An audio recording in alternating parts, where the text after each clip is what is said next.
جب ایک بیٹی پیدا ہوتی ہے نا تو مجھے بہت زیادہ دکھ ہوتا ہے۔ میں سوچتی ہوں کہ پھر آج ایک بیٹی پیدا ہو گئی اور پھر ایک لڑکی کے ساتھ وہی سب کچھ ہوگا جو کچھ میرے ساتھ ہوا۔ دکھ اس بات کا نہیں ہوتا کہ بیٹی ہوئی ہے، کیونکہ میں بھی ایک بیٹی ہوں۔ دکھ اس بات کا ہوتا ہے جو بھید بھاؤ کیا جاتا ہے بیٹی کے ساتھ۔ جب میری شادی ہوئی تھی تو میرے ساتھ بھی کچھ ایسے ہی ہوا تھا۔ شادی ہو کے میں جیسے بھی آ کے آئی تو مانو ایک نوکرانی گھر میں آ گئی ہو۔ ہر کسی کی فرمائشیں پوری کرتے کرتے اپنی فرمائشیں بھول گئی۔ کہاں ماں کے آنگن میں اٹلایا کرتی تھی، کہاں میری فرمائشوں کی چیزیں بنا کرتی تھی، کہاں مجھ سے صبح ہوتی تھی، کہاں مجھ سے شام ہوتی تھی۔ لیکن آج وہ عالم ہے کہ میں سب سے پہلے سب کی فرمائشیں پوچھتی ہوں، اور جو چیزیں مجھے پسند نہیں تھی آج میں وہی چیزیں کھاتی بھی ہوں۔ اللہ کا شکر ہے، الحمدللہ اللہ نے پیٹ بھرنے کے لیے رزق تو دیا ہے، چاہے اس میں باسی روٹی ہو، سڑے ہوئے چاول ہو یا سڑی ہوئی سبزی کیوں نہ ہو، سب کھا لیتی ہوں اب تو میں۔ پھر اسی طرح سے زندگی گزرتی رہی، سب کا دل خوش کرتی رہی، لیکن کوئی خوش نہیں ہو پایا۔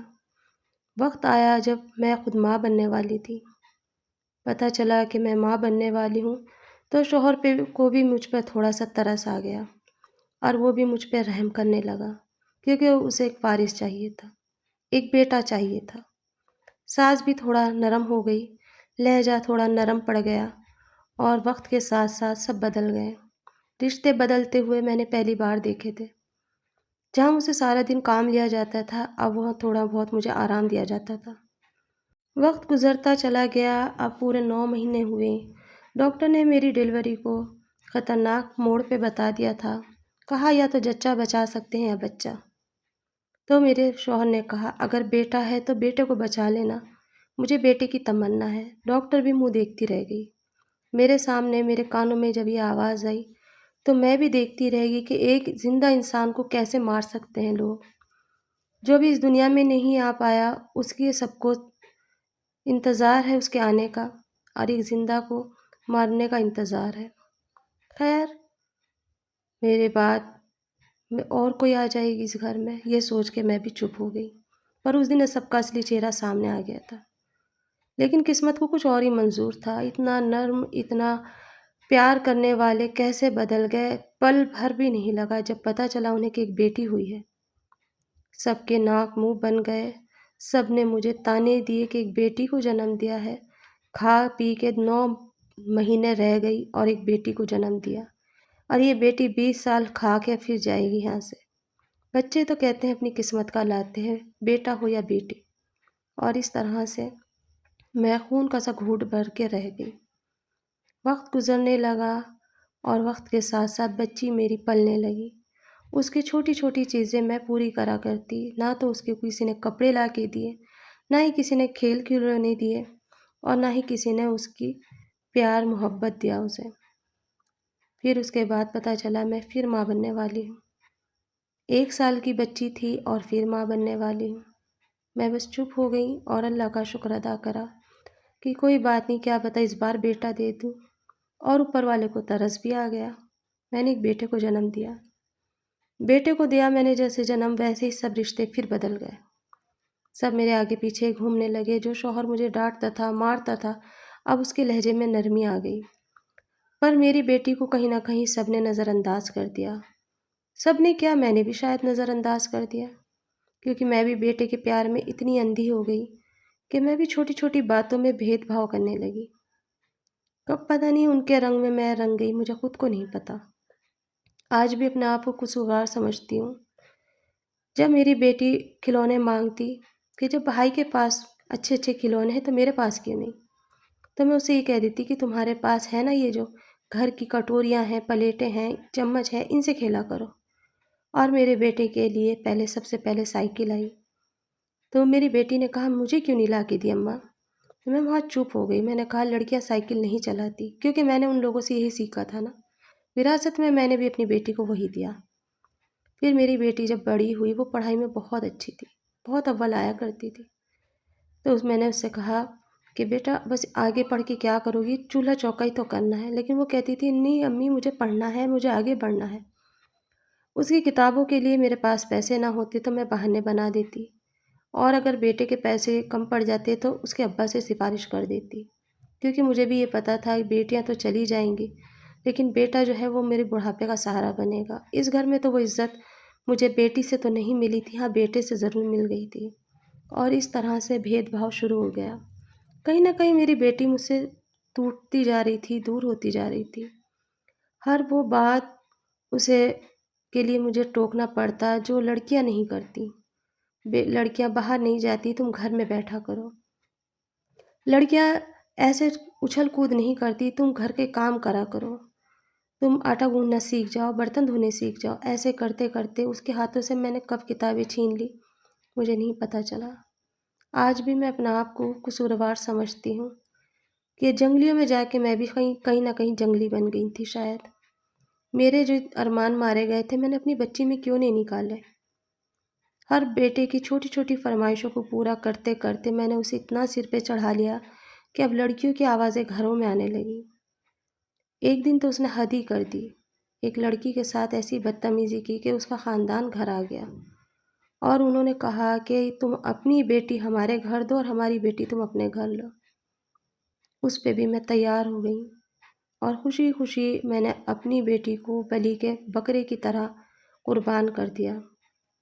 مجھے نہیں پتا تھا میری بچی کے ساتھ کل کیا ہوگا۔ میری بچی بہت روئی، کہنے لگی اماں آج تم نے میرے ساتھ بہت بڑی ناانصافی کی، آج میرے ارمانوں کو توڑ دیا اور مجھے اکیلا چھوڑ دیا۔ اس آگ میں جلنے کے لیے جو تمہارے لیے لگائی گئی تھی، لیکن بجھاؤں گی میں اسے۔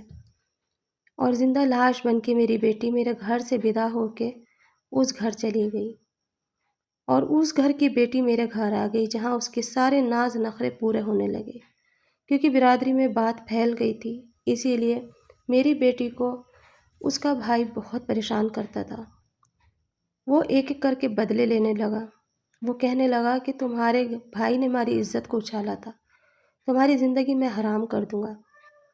میری بیٹی نے مجھ سے کبھی شکوہ شکایت نہیں کری، مجھے پتہ چلتا تھا، لیکن میں بھی ایسی ہو جاتی تھی جیسے کہ میں نے بھی تو یہ سب کچھ سہا تھا نا، اب تو بھی سہ لے، کیونکہ اس دنیا میں عورت جب آتی ہے تو وہ اسی لیے آتی ہے، وہ زخم جھیلتے جھیلتے ہی جاتی ہے، درد لیتے لیتے ہی جاتی ہے۔